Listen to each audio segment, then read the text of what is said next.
असं काहीतरी रोज बेड खालून निघत असतं. नमस्कार मंडळी, कसे आहात? तर इथं आता माझ्या सकाळचं झाडलोट चालू आहे. एक रूम झालेलं आहे, बेडशीट बदललं, त्यानंतर तिथलं झाडून वगैरे घेतला, पसारा आवरून. त्यानंतर इथं पोरांच्या रूममध्ये आलेले. पोरांच्या रूममध्ये तर ब्लँकेट घडी घालण्यापासून सुरुवात चालू होते. इथं मला सगळे बेडशीट धुवायला काढायचे होते. सगळेच एकदम काढले कसं एकाच मशीनमध्ये होऊन जातात. त्यानंतर पोरांच्या स्टडी टेबलवरून पसारा वगैरे सगळं आवरून पुसून घेतला. स्टडी टेबल म्हणता येणार नाही, हा मी किचनमध्ये करून घेतलेला, म्हणजे एखादी शेगडी ठेवायला येईल आणि एखादी रेसिपी दाखवताना ना मला तिथे असं दाखवायला खिडकीजवळ वगैरे सूर्यप्रकाशात बरं पडेल ह्यासाठी. पण ह्याचा काय वापर झालेला नाही.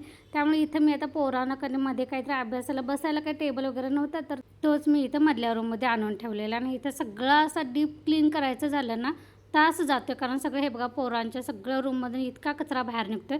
असं बेड खाली सगळ्या वस्तू कशा आहे, आणि हे सगळं माझं बारक्याची कामं असतात ना. त्याचं पेन तरी असतं, पट्टी तर असतं, सस्पेन्शिल तर असतं, काही ना काही तर रोज असतं. तर इथं मी तुम्हाला काय दाखवते ते माहिती आहे, हे घरातलं प्लांट आहे, तरी पण असं कुरकुरीत पान झालेलं वाळलेलं, म्हणजे उष्णता किती घरात असून पण हे मी तुम्हाला दाखवते. ते कट केलं आणि खत म्हणून मी त्या कुंडीतच ते टाकून दिलं. त्यानंतर इथं आता किचनमध्ये आलेले. सकाळी नाश्त्याला पोहे केले होते, नवरोबांना अजून खाल्ले नव्हते आणि माझ्या ते लक्षातून गेलं होतं, कारण सकाळी कधी बाहेर माणसं होती त्यामुळे बोलवायला नाही, नंतर बोलवायचं म्हटलं आणि ते राहून गेलं. गरम करत ठेवलं, त्यांना फोन लावला, पण बायकोच्या पहिल्या फोनमध्ये उचलणारा नवरा भेटणं अशक्य गोष्ट आहे. त्यामुळं कणी ते गरम करायला ठेवलं आणि इथे आता मी हा माठ काढायचा ठरवलेला आहे, कारण ह्या माठामुळे इतकी अडचण होते, मला कणी गोंधळ उडालेला आहे. म्हटलं आता जाऊ दे तिकडं, काय 1-2 जास्तीच्या बाटल्या फ्रीजमध्येच ठेवून देता येतील. इथं मी माठ त्या टायरवर ठेवला होता आणि त्याचं पाणी निघत नव्हतं, तर इथं बाटल्या भरून ठेवल्या. मी तुम्हाला बॉटल दाखवली, हे मी बारक्यानं कणी माझ्या बेंचला आपटून असं खड्डा केलेला आहे.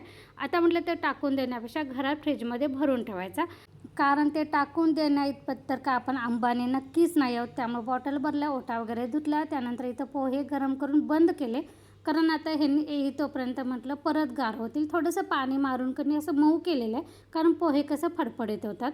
इथं म्हटलं पोरांना भूक लागली असेल, अंडी उकडून ठेवली होती. आज मी मसाल्यातली अंडी करणार आहे, त्यासाठी म्हटलं कवर काढून घ्यायचं आणि लगेचच फोडणीला द्यायचं. चला ह्यासोबतच आजचा व्लॉग पण मी इथंच बंद करते. पुन्हा भेटून नवीन व्लॉगमध्ये, तोपर्यंत बाय.